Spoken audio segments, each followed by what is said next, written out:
Hello and welcome. I'm Pratap Singh. You're joining us on NewsX. Let's get started with our big focus this hour. Prime Minister Narendra Modi has inaugurated several infrastructure projects in Jammu Kashmir worth approximately 46,000 crore rupees. The highlight of the day was the inauguration of the much-awaited Chenab Bridge. It's an architectural marvel at a height of 359 meters above the river. It's a 1,315-meter steel arch bridge engineered to withstand seismic and wind conditions. To put that into perspective, the bridge towers 35 meters above the Eiffel Tower and is nearly 5 times taller than Delhi's Qutub Minar. This bridge is now officially the highest railway bridge in the world. Meanwhile, the Prime Minister has also unveiled the Anji Bridge.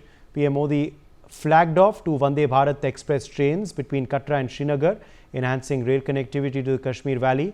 It's not just about infrastructure, it's about willpower. This serves as an example of Badalta Jammu and Kashmir. This also shows us the resilience of the Union Territory despite the terror attack that we saw last month in the state. Joining us live at this point is Sumit Peer, political commentator. Sudhir Krishna, former Secretary Urban Development, is also live with us. He was Chairman Committee on Standards for Smart Cities. Ravindra Pandit, Kashmir activist, is with us live. Anil Kumar Khandelwal, former member, Infrastructure Railway Board, is joining us live. Ashwini Dayal, GM, IRCON, is also live with us this hour. Sumit P, let me begin with you first. Sumit, as far as, of course, now this big infrastructural push by the Prime Minister today is concerned, how important is it at this juncture for Jammu and Kashmir, and what does this really tell us about the resilience of the Union Territory and also the government's resolve, Sumit?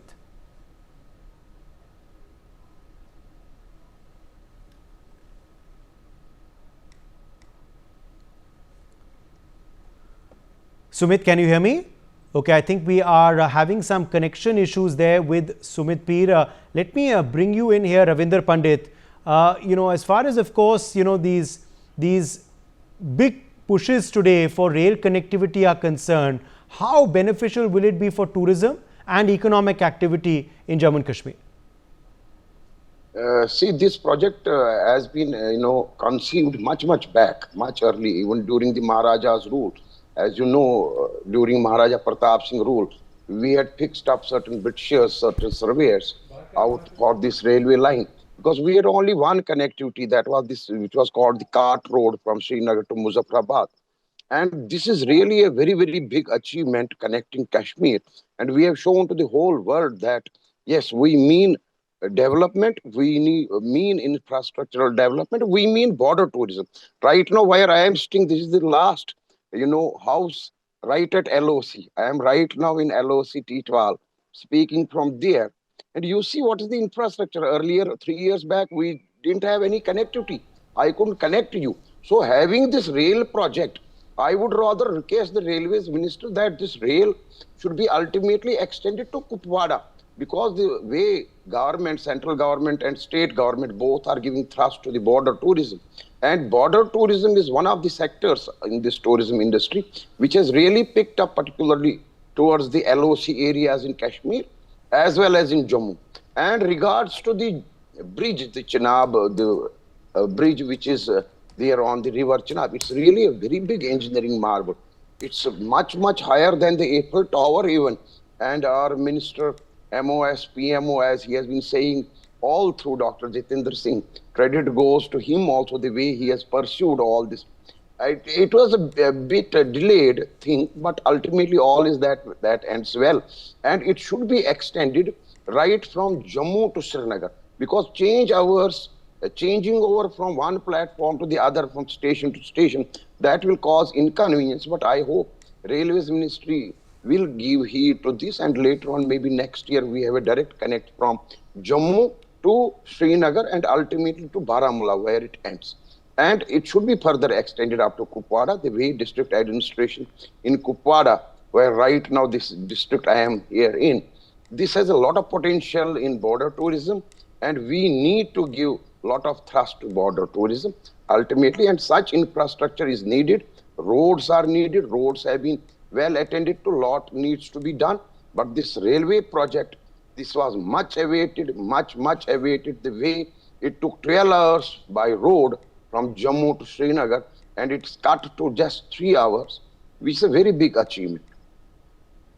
Yes, indeed, it is. And, Anil Kumar Khandelwal, quickly bringing you in here, this is also something that hasn't happened overnight. A bridge like Chenab Bridge takes a while Yeah. to construct.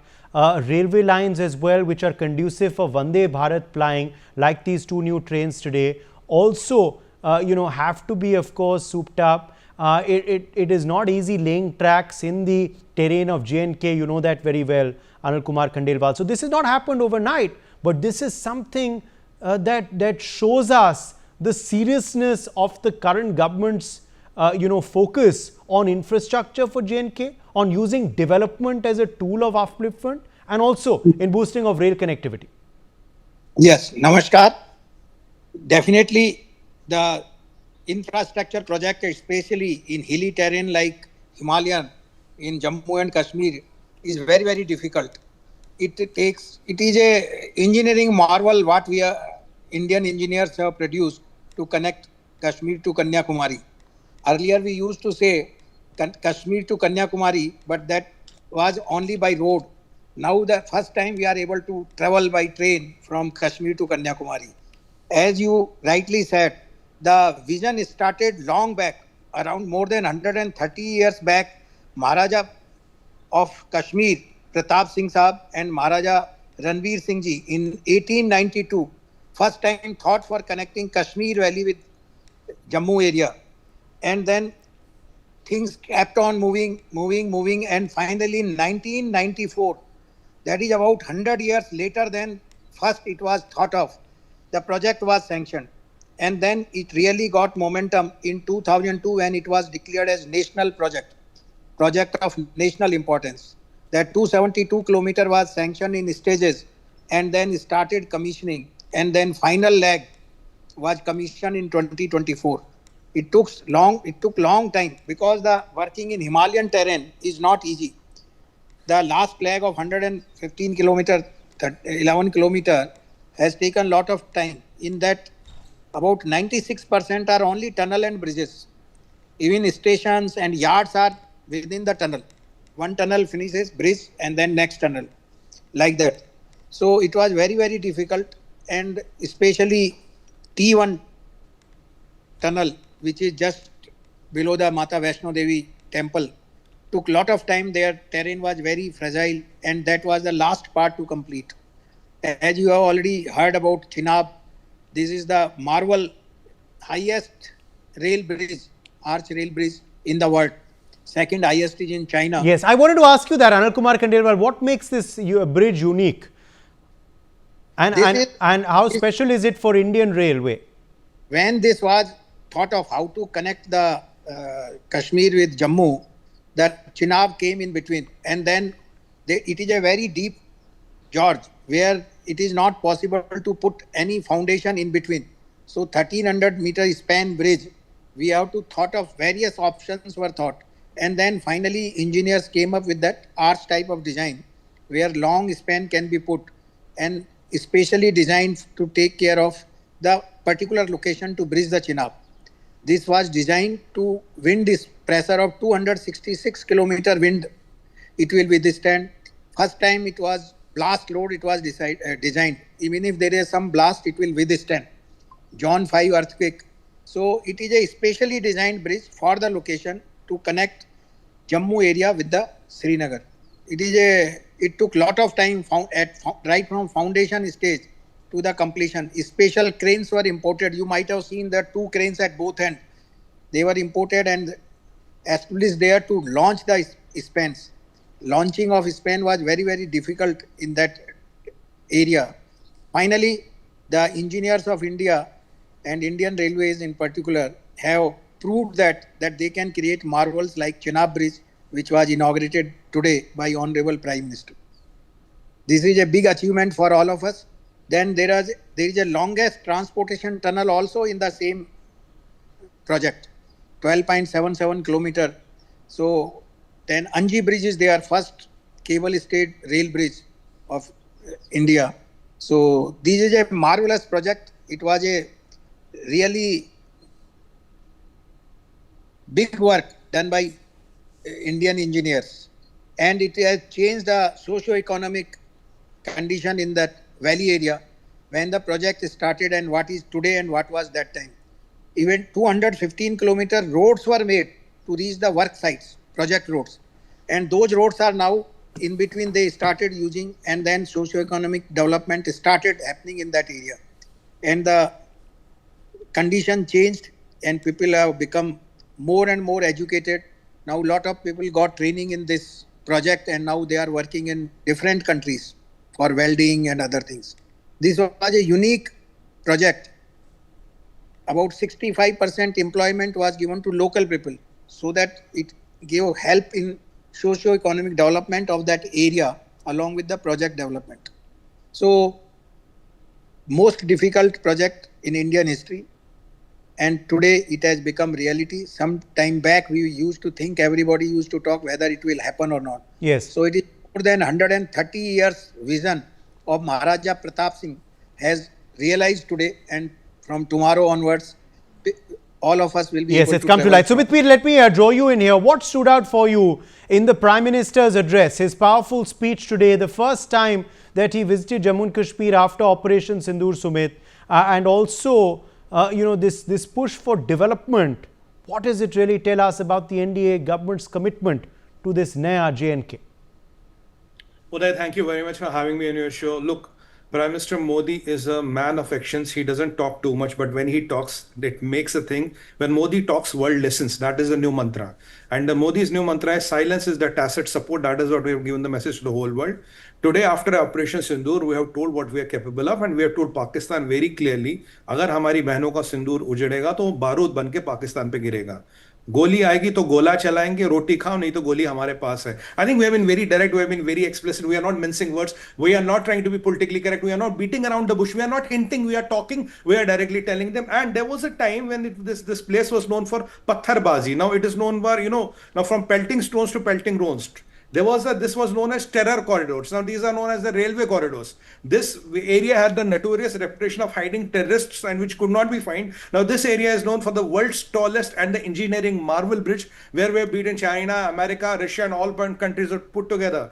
If you look at the number of tunnels, you look at the challenges, you look at the hostilities, you look at all the possible odds which you could write possibly another volume of books about, that has been made true in a record time at a record cost. Taller than Eiffel Tower and all, we know that. And this is a message to the world, especially to China and Pakistan. I'll tell you why. Because first of all, message to the world, India can have engineering marvels and India can have engineering infrastructure which has not been even attempted anywhere in the world. Karna to dur ki baat hai. So that's point number one. China used to fancy, we have the tallest bridge. They make all these gizmos. They may not work at the end of the day like PL-15, but they will make them and say we have the tallest bridge. No longer, you don't have the tallest bridge. We have the bridge which is working up and running and delivered in the record time. Point number three, Uday, China has this notorious project of BRI. That is basically Beijing's rogue imperialism. That's what I call it. And what is our BRI? Bharat Rail Infrastructure. So this is Bharat's answer to Chinese BRI. Bharat Rail Infrastructure, when we are connecting millions, where we are delivering the things, we are doing mission impossible, not like your BRI, Bering's rogue imperialism, where you are getting people, where you are debt trapping them, and you are trying to swallow their lands and legitimacy. That is what BRI is about. So there is a fundamental change in the approach, and yet we are delivering. Admits Pakistan may not like it, they might be sulking today, because if I can be direct, after this bridge is on, our movement of troops, our movement of logistics, our movement of heavy machinery, our movement of a lot of things to this part of the country, which is the legitimate part of the country, is much easier today. What the time of movement was yesterday, today that has changed. And for Pakistan, this is the worst nightmare, because rail means development, rails means connectivity, and there's a commitment to the people of Kashmir that Kashmir will develop under Prime Minister Modi. Jammu has to develop under Prime Minister Modi, and Jammu has to get a dividend, because Jammu has been always peaceful and they've been always law-abiding. They must get additional benefits and dividends. But the overall region which was alienated, there was a time when we had something called liberated zones. Vijayawada, for example, was a very liberated zones once upon a time. Ki bhai yahan Bharat nahi hai. From that day to stone pelting to those gun touting, those goons, whom some people mistakenly call mujahids and militants, from today, the world's best infrastructure, flagging Vande Bharats, having those projects, having those multiple tunnels, 60%, 65% employment to locals, what the sir was saying. Yes. Some of them even developed the skills, they're going now abroad. So, Uday, it is a moment to celebrate. It is a moment to rejoice politically, technically, mechanically, and geopolitically. We have given a very, very strong message to whomever it matters. Now, when you will write the record today, the tallest bridge in the world is in J&K. It was inaugurated by Prime Minister Modi, was under the vision of Prime Minister Modi. And let me not try to get the politics in. How many years and decades it has been rotting under the Congress regime? It was confined to the dustbins of history. If the Congress was there, this would have never seen the light of the day because they will not do it. And I was looking at Mr. Ashwini Vaishnav today. When I read him, he was saying that a lot of people were not finding it. It was one of the biggest difficulties besides engineering and the risk was to get people to motivate to work there. It's not an easy terrain, and the safety infrastructure, those doors which can stand 1,000 degrees of temperature, those ropes which cannot be burned, those multiple tunnels, multiple exits. I think if Germans will look at it, Germany is known for the German engineering. Even today, they will be sulking and they will be kind of will be not happy with it because the kind of engineering marvels what we have shown. Before that, we were told only Swiss can build this. By Switzerland, it's not your cup of tea. Don't attempt it. Now, what we have done, even we have put Swiss to the shame. I mean, I think the tunnels which were bragged about then the world were Swiss, the engineering which was bragged about was German, and the heights which were bragged about were Chinese. Yes. We have done all the three in one go, sir. Absolutely. Sudhir Krishna, clearly the government has decided that terrorism will be countered through economic upliftment and through infrastructural push in Jammu and Kashmir. When the region gets developed, less people take to terror, and there is complete transformation. That's what we've been seeing earlier too. That's what we are continuing to see. Do you believe today is a further step in that direction with these projects being unveiled by PM Modi, Sudhir Krishna? Absolutely. Connectivity is a driver for development. Any country is a driver for development. Roads and railways, they bring people together, they opportunities for business, and of course, they bring opportunities for many social development also.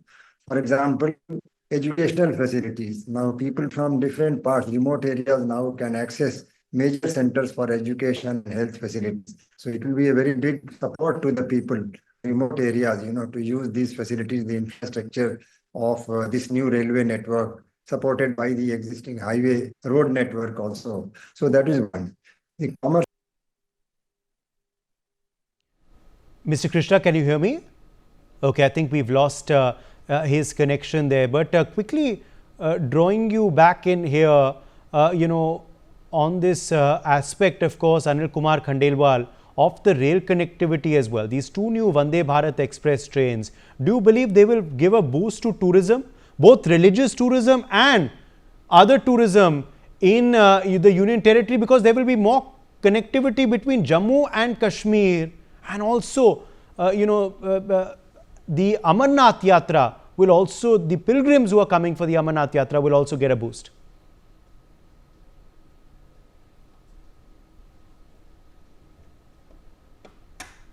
Hello. Mr. Khandelwal, can you hear me?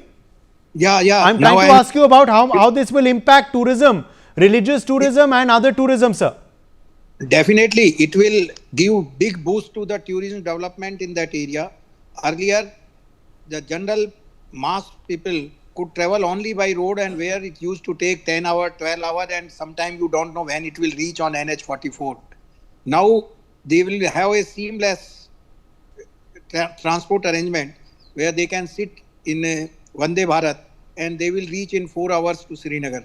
So definitely the tourism will be big boost in that area, and the general public of India will get benefited who was not able to travel to Kashmir and see the beauty of Kashmir, will be able to travel now freely and enjoy the beauty of Kashmir. It will be a big boost for the tourism and socio-economic development of that area.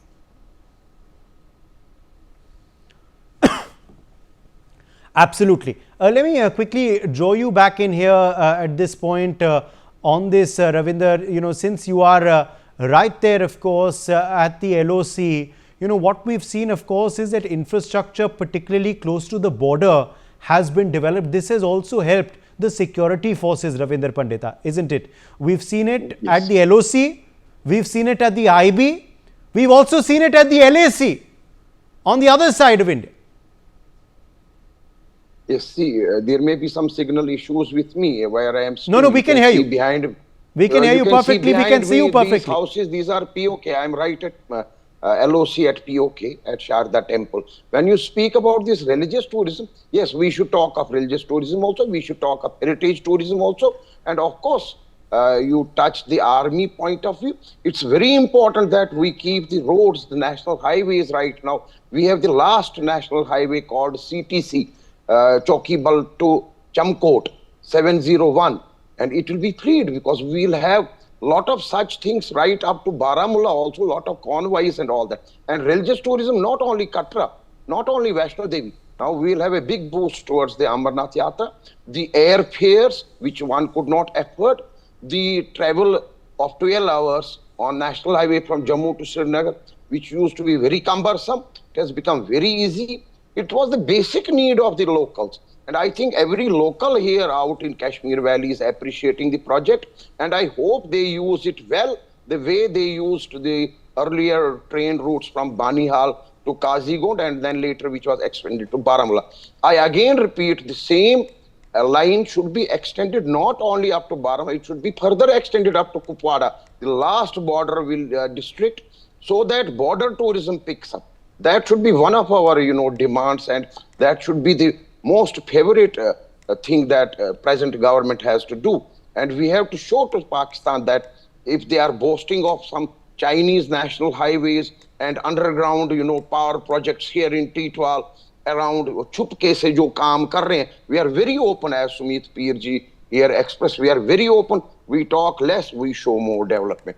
And people, by and large, will get a lot of benefit from this. People were very keen and eager right from the Maharaja's time. I don't know what happened in between for 70 years.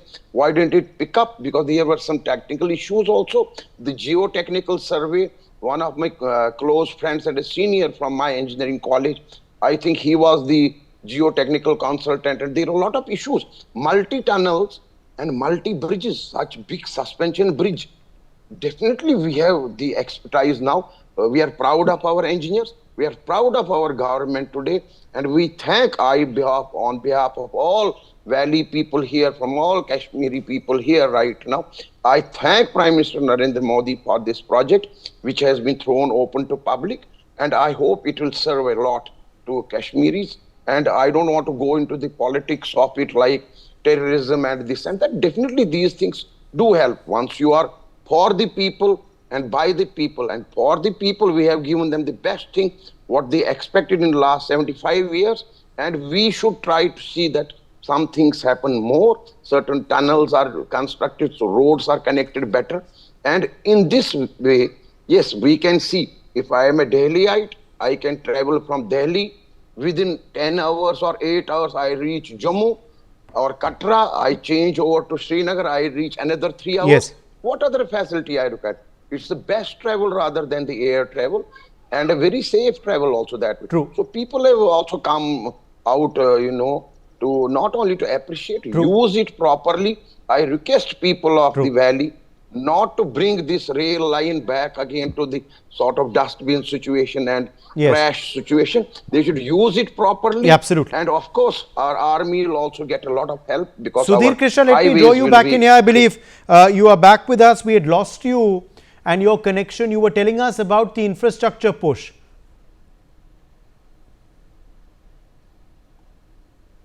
Are you asking me? Sudhir Krishna, yes, that question is for you. You're back with us now, sir.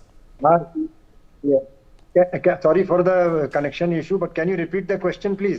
You were making a point. We had lost you last time. You were halfway through your point. You were telling us about the infrastructure transformation of Jammu and Kashmir, how beneficial this is for this Union Territory's economy and for economical upliftment of people, and also how this is countering terror as well. Well, I hope I'm clear. I mean, I'm able to reach you properly through sound. The thing is, as far as defense part is concerned, it goes without saying that the movement of artillery and movement of the defense forces personnel will be much easier, and that part is a very good thing, and it will help everybody.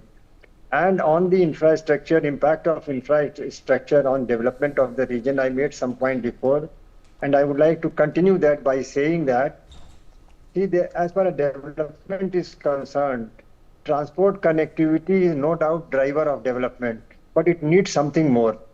The state has to prepare regional development plan, a meticulous plan for development of the area. Otherwise, sometimes it may create, negativities also. For example, haphazard development, haphazard tourism, it may create havoc. And even we are seeing that Everest also, Mount Everest is full of trash. So we have to be very careful. The regional, ecological balance it is a seismic zone number 5. So which is highest, most sensitive seismic zone. And of course, the bridge has been designed to withstand that seismicity of 8 Richter, very high level of strength it has got. But that doesn't mean that we take liberty with the system and with the area. So it is a fragile area. Himalayan region is a fragile ecological zone.